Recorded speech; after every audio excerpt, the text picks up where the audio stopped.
عليكم ورحمة الله وبركاته. أعزائي المشاهدين متابعي قناة خبير الحماية، وأعزائي مشاهدي موقع وجريدة فيتو، بعد مساء الخير، سعيد بلقاء حضراتكم مرة أخرى.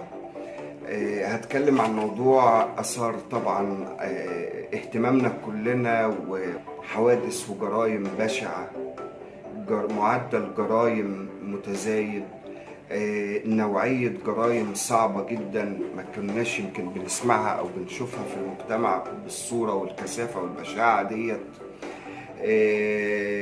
كل يوم بتجيلنا حادثة أبشع من الأخرى.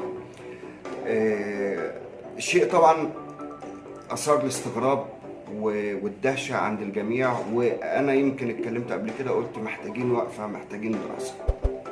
لكن أنا توقفت عند جزئية ان مش هقول الغالبيه، لكن هقول نسبه كبيره من الحوادث ديت كانت في الدقهليه. شيء غريب، اشمعنى الدقهليه؟ وليه الدقهليه ظهر فيها جرائم بهذه البشاعه بهذا المعدل؟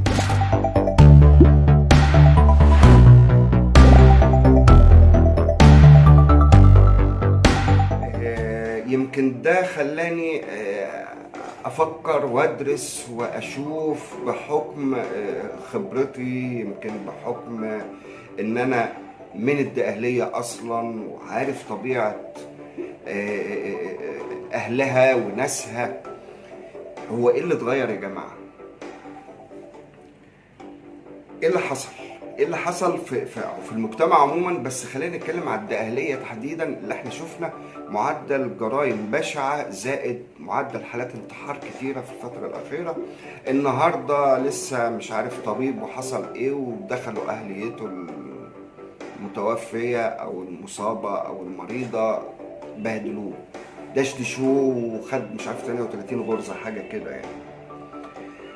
انا اقدر اقول ان يمكن احاول اختصر العوامل اللي انا توصلت لها، اللي احنا هنقول ان هي ضغوط اثرت على طبيعة وتركيبة الشعب في الدقهلية. شعب الدقهلية يا جماعة عشان باختصار كده نبقى عارفين، شعب نشيط، شعب بتاع شغل جدا، الشعب طول عمره واضح وصريح، مش بتاع يمين وشمال وفوق وتحت ومن ورا لا مش بتاع اللوع، فاهمني؟ اغلبيته كده. الصناع المهرة، الكتاب المفكرين، لا في نماذج كتيرة طبعا ما فيش مجال ان انا اذكرها هنا، لكن كان الاطار العام بيقول ان مجتمع هادي وبسيط، وفي تراضي او حاجه نقدر نقولها زي كده في المجتمع خلال الفترات القديمه اللي فاتت دي كلها. طب ايه اللي حصل؟ ايه اللي اتغير؟ انا اقدر اشوف من رؤيتي ومن يعني نظره كده يعني ان الكثافه السكانيه في الدقهليه زادت بشكل بشع. الزيادة ديت مشكلتها انها على نفس المساحة، فدخلنا في عامل وهو ثقافة او المؤثر الخاص بمشاكل الزحمة، مشاكل وتوتر التزاحم. هنلاقي في تزايد للهجرة من الريف الى المدن. هي موجودة في كل حتة، بس احنا بندرس في الدقهلية تزايد كتير جدا. فطبيعة هنا وهنا بقى في برضه هقول ايه المقصود. هنلاقي ايضا تمدن سريع وتقليد للمدينة في القرية، فالقرية بتتمدن بصورة سريعة قوي. العاملين دول خلوا الهوية فيها لخبطة شوية، لخبطة يعني مش هي ديت الطبيعة اللي كانت منسجمة خلال مئات السنين. في عامل تاني نقدر نقوله ان الوظائف في الدقهلية تحديدا تكاد تكون مفيش.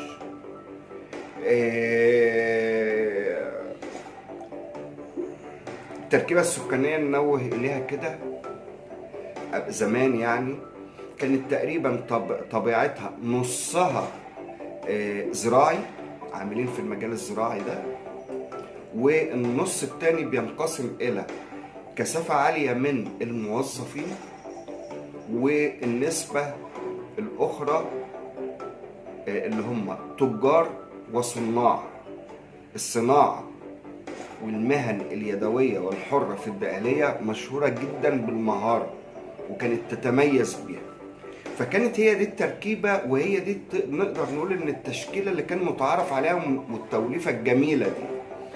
فجأة الريف هاجر، العزوف عن العمل بالزراعة بنسبة كبيرة قوي، لخبطة مع عدم وجود وظائف، أعمال تجارية مش هي اللي هتغطي الفرق ده كله، مع فشلات أو في مش كله بينجح في أعمال التجارية يعني. فبقى هنا برضو ده عامل ضغط. ناس كتيرة ونسبة كبيرة وليست بالقليلة، وبالذات الدقهلية، انتشر عندها استخدام الشيطان الصغير المسمى توك توك. انتشار التوك توك ببشاعة في محافظة الدقهلية نتج عنه انه بقت وسيلة كسب سريع وكسب عالي مش صغير. مش هتكلم في جزئية الحرفيين اللي هجروا مهنتهم والعيال اللي تسربوا من التعليم عشان يشتغلوا على التكاتك، لكن أنا هنوه لمؤثر آخر، وهو تأثير هذا التوك توك أو هذا الكائن على زيادة معدل ونوعية الجريمة. فالطفل عنده يعني الراجل بيجي يشتغل ورديه، بعد كده يقول لك ايه، طب ابني بدل ما اركن البتاع يطلع، المهم الواد بيبقى 9 سنين 15 سنه 16 سنه راكب الكائن ده ورايح جاي وبتاع الكلام ده. طفل فجاه بقى في ايده 100 و200 و300 جنيه في الورديه مثلا، وجايز اكتر، واحتك وتعامل مع زمايل بنوعيات وأشكال غريبة، شكلت فئة ليست بالقليلة من سلوكيات وتصرفات وأخلاقيات دخيلة على مجتمع الدقهلية.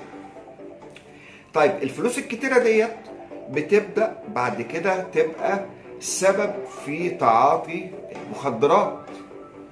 بيبدأ من سن صغير يتعاطى المخدرات، بيبدأ من سن صغير يسلك سلوكيات غير، يعني هو طبعا ما بيبقاش مدرك التبعات، لكن انطلاق بجنون، فبيخش في 50 طريق كلهم يودوا في داهية يعني.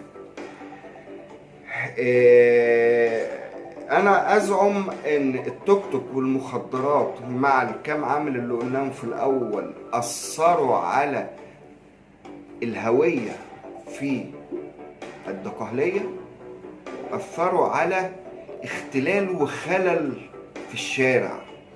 بقى حقك بدراعك، حقك بايدك، انت ما انتش قدي، انا مش عارف ايه، انا مش هسيبك، انا هعمل. الثقافة اللي كل واحد حتى بعيد بيشوفها بهذه الكيفية قدامه ليل ونهار، بتنعكس عليه فيما بعد ان هو بقى شرس زي الاخرين اللي هو شايفهم شرسين. فسياسة او نقدر نقول مرض او انطباع او الانجذاب الى هذا العامل الجديد، وهو الشراسة في التعامل ما بين الناس وبعضها، انتشرت بسبب فقدان الهوية اللي هي طيبة، اللي هي متسامحة، اللي هي متعقلة، اللي هي رزينة، الى تشوش هويات مختلفة داخلة في بعضها، وكله بيتباهى بقوته، وكله بيتباهى انه مش هيسيب حقه، رغم حتى ان هو ممكن ما يعرفش ياخد حقه اصلا. المؤثرات ديت مع ضعف عامل تاني، وهو ضعف الاعلام الموجه. الاعلام الموجه اللي المفروض بيساهم في مواجهة الظواهر ديت، اللي المفروض بينشر ثقافة ومبادئ الفضيلة والتربية والتعامل بالحسنى بين الناس والتسامح.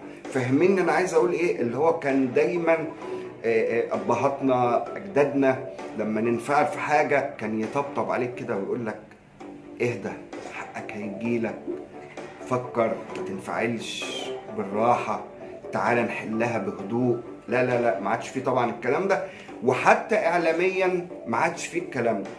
فاحنا لو قلنا مجتمع الدقهلية تحول سريع خلال ال20 سنة اللي فاتوا او ال30 سنة، او يعني نقول ال20 سنة اللي فاتت، تحول بشع مرة واحدة مع العوامل والضغوطات اللي احنا قلناها قبل كده، والتزاحم واختلاف التركيبات المختلفة اللي دخلت في بعضها ديت. هنلاقي ان كل واحد بقى بيتصرف بدماغه، مفيش مرجعية تقول له اهدى يا حبيبي، اهدى يا بابا. دايما هنلاقي الكوارث بتبدأ من السن اللي انا بقوله، السن الصغير، الشباب الصغيرة. ما لقاش حد وما لقاش سمع في حتة انه يهدى شوية. طيب ديت بأمانة انا شايف ان هي كانت اسباب لانتشار واختلال وتغير هوية الدقهلية تماما اللي انا قلت عليها، واعتقد ان ديت كفيلة بانها تكون احد الاسباب الحقيقية لده. طيب التوصيات، لو اتكلمنا عن التوصيات، احنا نقدر نقول يعني الموضوع انا شايف انه مش مجرد ان يعني نقول كلمتين وخلاص. لا، انا رؤيتي ان احنا محتاجين علاج مجتمعي يا جماعه، مش للدقهلية بس، لمصر، للمجتمع ككل. العلاج المجتمعي ده محتاج حاجه زي مؤتمر، زي نقاش مجتمعي، زي متخصصين لازم يبقوا موجودين في برنامج معين او وسيله او مؤتمر معين، نحط ايدينا على النقاط اللي كلنا عارفينها. يعني نقاط الاسباب مش مجهوله، احنا نحط ايدينا على النقاط ديت. اساتذه اعلام، اساتذه او متخصصين في الاعلام، في علم الجريمه، في السياسه، في الاقتصاد، كل دي حاجات متداخله مأثره على هذا المجتمع. الناس دي تجتمع ويحطوا توصيات وحلول. ازعم ان اولها لازم تدخل اعلامي عاجل، بعد كده نبدأ نشوف الحلول الاخرى، والا هنخش بعد كده على مجتمع بأمانة مش هنعرفه، مش احنا خالص. هنلاقي حاجات غريبة جدا اكتر من اللي احنا بنشوفها وبنسمعها او سمعناها الشهور اللي فاتت وكانت غريبة على مجتمعنا. اتمنى من حضراتكم نتناقش، نثير الجدل ونطرح هذا الامر اعلاميا بما يكفي، بحيث ان احنا نوصل باذن الله لحلول لمواجهة هذه المشكلة والنجاة من كارثة ممكن تدمر المجتمع. دمتم سالمين، تحياتي لحضراتكم والى اللقاء.